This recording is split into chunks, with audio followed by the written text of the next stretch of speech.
going to share something with you that might put me in a very negative light, yeah. Relationships are not my forte. See if someone grabbed up my wife or something, completely different ballgame. I'll walk away from here, and this has been like a therapy session.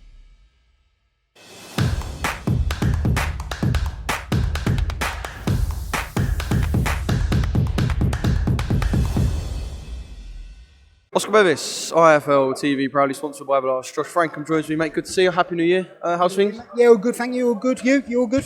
Yeah, good, mate. Good. Not enjoying Chelsea as much as I should, as we just said, but such is life.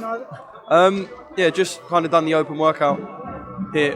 What do you think of open workouts? Because sometimes I look at it and think, is the fighter having a shakeout? But I know as soon as you put gloves on, you're probably just thinking about Saturday night and smashing someo's face in. It's nice to get a little shakeout, don't get me wrong, but yeah, you're just thinking, right, it's go time now.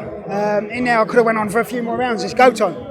But it's good for the public to come out and see, and young friends and family and little kids to come out and see. So, and I'm looking forward to seeing Yard and Beterbiev in a minute, because I'm a big fan, you know what I mean? So I think they're good.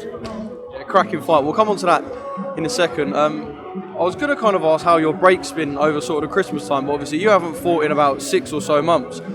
So I can imagine when everyone's having a break over Christmas and enjoying it, you're probably thinking, I've been out of the ring for too long now.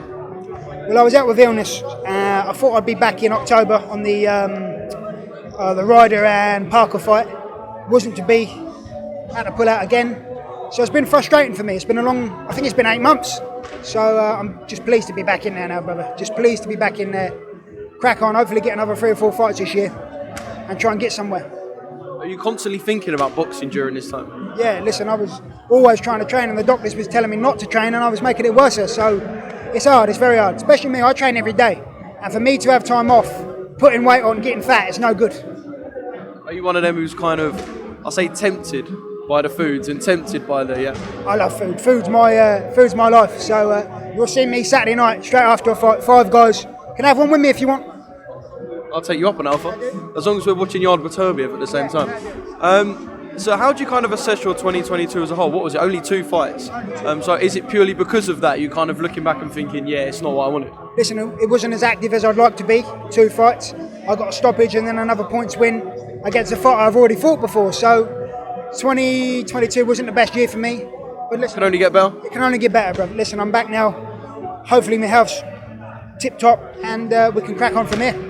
Say we're doing this interview at the end of this year. What do you want to have achieved, ticked off? Obviously, it's never a completely smooth journey, as you found out last year. There's always little bumps, but ideally, what would you want to have ticked off by the end of this year? Well, this is my first 6-rounder.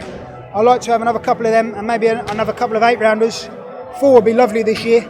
And then try and crack on for some titles, beginning of next year or middle of next year. That's the goal, try and crack on for some titles next year. Fingers crossed this year it is a lot smoother than previous. I've got to ask you about Yard Beterbiev. Like you said, an absolutely cracking fight. Could this be perfectly timed matchmaking? Beterbiev's nearing 40. I know kind of we're all sitting there hoping Anthony gets his hands on the world title, but I'm not being funny, it's a big ask. It's very hard. Listen, it's one of the hardest tasks in boxing, I think, Beterbiev, but I'd love to see Yard win. It could be the right time. How old is he? 38, isn't he yet? Listen, you don't know. Unless he's grew old overnight, it's going to be a very, very hard task. Very hard. So we know Anthony's kind of been quite stubborn with the choice of team. There's kind of been a lot of dissection after his 2 defeats about whether he should stick with his team, whether things need to change, etc. Do you kind of think it would be a very satisfying win for everyone involved with Anthony? Because it kind of would have been a bit of a culmination of everyone sticking together and knowing that this is what will work. Listen, I don't blame him. If he got a team and it works for him, you know, who's to tell him, oh, you've got to change trainer? It's up to him. So fair play to him. He stuck by Tundi. I think he brung James Cook in. That was a good move. So listen, fair play to him and I hope they win.